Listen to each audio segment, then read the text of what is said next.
好，高雄呢有一名许姓男子觉得呢他的邻居咳嗽太大声了，影响到住家的安宁，竟然呢就在电梯口来痛殴对方，不但呢是用安全帽来砸对方，甚至还出拳来揍脸，把人家打的是满脸鲜血，还造成了脑震荡。事后这个邻居提告，而检方呢经由告诉人提供的证据，认定呢许姓男子确实有打伤人，因此是以伤害罪嫌来起诉。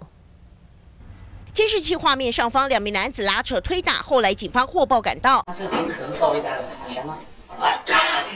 警方找上的这名许姓男子被指控把邻居打得鼻青脸肿，原因就是像这样。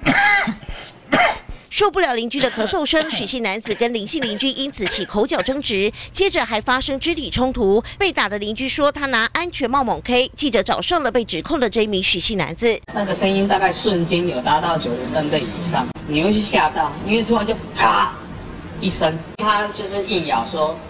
我有拿这些安全帽去攻击他，就简单讲就是互殴啦。否认拿安全帽以及其他物品打人，还说他也被打了。但是检方依林姓邻居所提出的证据，将他以伤害罪起诉，成了一起因为咳嗽上演的全武行官司。记者陈玉平、洪浩北高雄报道。